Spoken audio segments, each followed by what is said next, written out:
Albuquerque's streets looked ordinary, but a shadow had begun to move through the city. Michelle Valdez, 22, outgoing and ambitious, disappeared in September 2004. She had been visiting friends, taking familiar streets home, but never reached her apartment. Her family filed a missing persons report immediately. Investigators initially assumed she might have run away, but nothing in her life suggested that. Soon after, more young women vanished.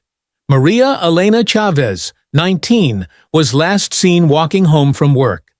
Sandra Lopez, 24, disappeared after leaving a late-night diner. Police began to notice subtle similarities. Most victims were women in vulnerable situations, alone during evening hours, often in low-income neighborhoods. Friends and families were questioned, but witnesses offered only fragments of information. Detectives looked for patterns. They compared missing persons reports, cross-checked sightings, and retraced the women's last steps. Social media wasn't widespread, so families relied on flyers, local news, and word of mouth. Every new disappearance deepened the fear. Parents and friends began changing routines, checking up on loved ones repeatedly, while some women stopped walking alone at night. Despite community concern, investigators faced limited leads. Surveillance cameras were rare, and many women had transient lifestyles, making timelines difficult to track. The city's quiet streets hid an invisible threat, and no one could predict how long it had been operating. Families clung to hope, unaware that these disappearances were not isolated but part of a calculated pattern, signaling the presence of a predator who had been carefully selecting victims and covering his tracks. Each loss left a growing void, a chilling mystery that Albuquerque would confront years later in the harsh desert of West Mesa. February 2009 began like any other day, until Christine Ross went for her usual walk with her dog near 118th Street SW. Something unusual caught her eye, a bone protruding from the dry soil. She called authorities, who arrived cautiously, not expecting the magnitude of what they would find. What started as a single discovery quickly turned into a shocking revelation: shallow graves containing the remains of 11 women and an unborn child. The victims were mostly Hispanic, aged 15 to 32. Many had struggled with drugs or worked in risky environments, making them vulnerable to exploitation. Forensic teams worked methodically, photographing each bone, cataloging personal items, and preserving evidence for future analysis. Some skeletons showed signs of blunt trauma, while others appeared undisturbed. Clothing fragments, jewelry, and other personal objects helped investigators tentatively identify several victims. News of the discovery spread quickly. The media named the unknown perpetrator the West Mesa Bone Collector, a title that both terrified and fascinated the public. Families of missing women were called in, confronting the worst fears they had held for years. Police retraced the women's last known movements, interviewed friends, and examined local areas for additional clues. The desert, once empty and quiet, became a chilling tableau of violence. Each grave revealed careful planning. The killer had worked methodically, choosing locations, timing, and victims with precision. Albuquerque faced a stark reality. A predator had been operating undetected, leaving behind a trail of suffering and unanswered questions. The discovery of the graves marked a turning point, transforming the case from scattered disappearances into a coordinated investigation into a serial killer's haunting work. Inside the forensic lab, specialists faced the painstaking task of identifying each victim. DNA samples had to be extracted carefully from fragile bones, sometimes taking weeks to process. The first confirmed identification was Michelle Valdez, aided by a distinctive bracelet and small personal items found with her remains.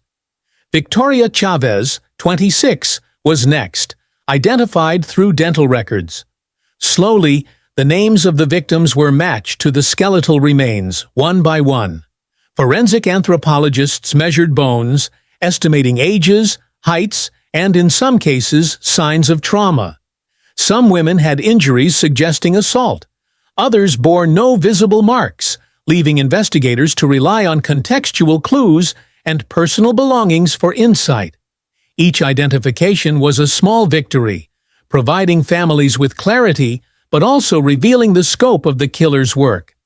Meanwhile, detectives examined social connections, retracing the victim's movements, speaking with friends and relatives, and piecing together timelines. Tiny details, a meeting with a client, a walk home late at night, a ride offered by a stranger, helped form a pattern. The perpetrator had acted with precision, often choosing women with vulnerable routines and carefully hiding their bodies. Despite the breakthroughs, the killer remained unidentified. Investigators now had a clearer picture of his methods, but his identity was a ghost in the shadows. The lab's work illuminated the lives of the victims and the scale of the crimes, yet the question of who had committed them lingered, hanging over Albuquerque like the desert wind. Silent, omnipresent, and terrifying. Detective Elena Lopez led the ongoing investigation, navigating a maze of sparse evidence and conflicting information. Early leads pointed to Fred Reynolds, a local pimp connected to some victims, but his death in 2009 ended any possibility of questioning. Another suspect, Lorenzo Montoya, a pressman with a history of violent behavior toward women, was investigated thoroughly, but police could not find enough evidence to press charges. Investigators meticulously reviewed security footage, traffic patterns, and witness statements. Geographic profiling suggested someone familiar with Albuquerque and the surrounding desert, capable of moving undetected. Each lead was followed, yet most ended in dead ends. Witnesses often contradicted each other or were too frightened to speak openly. Cold case units examined personal items, clothing fragments, and forensic evidence over and over. Every minute detail was analyzed for potential connections. Lopez and her team worked tirelessly, knowing the killer had been careful and patient, choosing victims methodically. They consulted experts, reviewed old reports, and looked for overlooked clues, determined to find the missing link. The shadow of the West Mesa Bone Collector hovered over the city. Families remained on edge, fearing that the killer might strike again, while investigators persevered, keeping hope alive. The work was grueling and frustrating, but Lopez refused to abandon the search for justice, aware that persistence and patience were the only ways to uncover the truth hidden in the desert sands. With few leads, investigators turned to theories. Some believed a single meticulous killer was responsible. Others suspected a group or network possibly linked to sex trafficking in New Mexico and Texas. Anonymous tips suggested foreign suspects, but none resulted in arrests. Behavioral profiling suggested a predator who knew Albuquerque intimately and could move unseen. Journalists and community members speculated about organized crime, local connections, or opportunistic killings. Each theory added intrigue but little progress. Police continued analyzing patterns, cross-referencing missing persons reports, and searching for overlooked clues. Families grew frustrated, longing for answers, but investigators remained methodical. The case highlighted systemic issues. Many victims were marginalized, their disappearances initially treated as less urgent. Detectives learned to question assumptions, treat every detail as significant, and keep public pressure from influencing analysis. Each new piece of evidence, however small, was examined rigorously. Theories helped guide investigations but never solved the central mystery. Even with speculation and behavioral profiles, the West Mesa Bone Collector remained invisible. The case became a cautionary tale about the vulnerabilities of certain populations and the patience required in solving crimes hidden for years. Investigators balanced public pressure, incomplete evidence, and the emotional weight of families' grief, determined that the killer would eventually face justice. Years passed, yet the West Mesa Bone Collector remains unidentified. Advances in DNA technology and forensic genealogy provide hope, but no arrests have been made.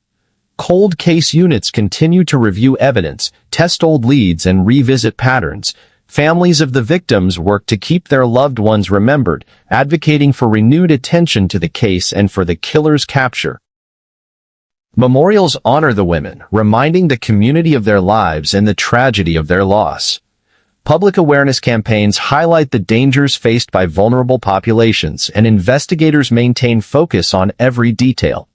Forensic specialists re-examine items, timelines, and connections, hoping new technology or insights will finally reveal the perpetrator. The city carries the quiet unease of knowing a predator remains unknown. Mothers keep watchful eyes on daughters, neighbors look out for strangers, and the desert holds its secrets tightly. Despite the passage of time, the pursuit of justice continues. Investigators, families, and the community remain vigilant, driven by hope that one day, the truth will emerge.